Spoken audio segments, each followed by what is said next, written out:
அருமையானவர்களே, இந்த நாளிலும் அவனுடைய வார்த்தை நான் இடத்திலே கொண்டு வருகிறேன். நீதிமொழிகள் 15:30 வசனம் இப்படியாக போட்டிருக்கு. என்னன்னா, கண்களின் ஒளி இருதயத்தை பூரிப்பாக்கும், நற்செய்தி எலும்புகளை புஷ்டியாக்கும். அப்ப கண்களின் ஒளி பார்ப்பது, நற்செய்தி கேட்பது. அப்ப நம்ம எதை பார்க்கிறோம், எதை கேட்கிறோம், இது ரொம்ப முக்கியம். பாருங்க, ஆங்கிலத்தில் என்ன போட்டிருக்குன்னா, பேஷன் பைபிள்ல eyes that focus on what is beautiful bring joy to the heart. அப்ப இருதயத்திற்கு சந்தோஷத்தை எது கொடுக்குதா? நல்ல காரியங்களை ஃபோக்கஸ் பண்றது. அப்ப நம்ம யாரை ஃபோக்கஸ் பண்றோம்? இந்த கண்களின் ஒளி. அப்ப மெய்யான ஒளியாம் இயேசு கிறிஸ்துவே நம்முடைய ஃபோக்கஸா இருப்பார்னு சொன்னா, அவரே நம்முடைய நோக்கமா இருப்பார் என்று சொன்னால், அது என்ன கொண்டு வருதுன்னா, இருதயத்திலே சந்தோஷத்தை கொண்டு வருகிறது. ஆமென். அப்ப கண்களின் ஒளி இருதயத்தை பூரிப்பாக்குகிறது. இயேசுவே நாம் நோக்கி இருக்கும் பொழுது இருதயத்திலே சந்தோஷம் உண்டாகிறது, சந்தோஷம் பிறக்கிறது, சந்தோஷம் பெருகுகிறது. ஆமென். அப்ப நம்முடைய நோக்கம் இயேசுவா இருக்கட்டும்.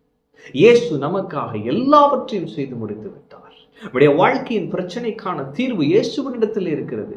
எனவே இன்றைக்கு நாம் சூழ்நிலைகளை நோக்காமல், நடக்கும் காரியங்களை நோக்காமல், என் பிள்ளை இப்படி பண்ணிட்டு இருக்கிறான், எங்க வீட்டுல இவ்வளவு பெரிய பிரச்சனையா இருக்கு, இந்த பிரச்சனை இவ்வளவு பெருசா இருக்கு, என் வியாதி இப்படி இருக்கு, இதை நோக்காம என் பரிகாரியாகிய கர்த்தரை நான் நோக்குகிறேன், என் சர்வ வல்லவராகிய கர்த்தரை நோக்குகிறேன், என்னுடைய யெகோவா ஈரேவை நான் பார்க்கிறேன் என்று கர்த்தரை நாம் நோக்கி இருக்கும் பொழுது அந்த கண்களின் ஒளி என்ன செய்யுதா? இருதயத்தை பூரிப்பாக்குகிறது.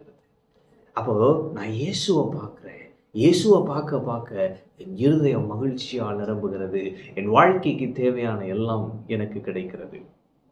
அடுத்து என்ன போட்டிருக்கு? நற்செய்தி எலும்புகளை புஷ்டியாக்கும். Hearing a good report refreshes and strengthens the inner being. அப்ப நல்ல காரியங்களை கேட்கறது என்ன செய்யுது அப்படின்னா, எலும்புகளை புஷ்டியாக்குகிறது, ஸ்ட்ரென்தன் பண்ணுது, ஒரு ரெஃப்ரெஷ்மெண்ட், ஒரு புத்துணர்ச்சியை கொடுக்குது, பலப்படுத்துகிறது. ஆமென். அப்ப நாம் இயேசுவையே நோக்கி இருக்கும் பொழுது நம்முடைய இருதயம் பூத்து குலுங்குகிறது. அதே நேரம் நற்செய்தி இயேசுவை குறித்து கேள்விப்படுகிறது. என்ன கொண்டு வருதுன்னா, எலும்புகளுக்கு புஷ்டியை கொடுக்கிறது. ஆமென். பலத்தை கொடுக்கிறது, ஒரு புத்துணர்ச்சியை கொடுக்கிறது. ஆமென். அப்ப விசுவாசம் கேள்வியினாலே வரும், கேள்வி தேவனுடைய வார்த்தையினாலே வரும், இல்லைங்களா? அப்ப நம்ம எதை கேட்கிறோம் என்பது முக்கியம்.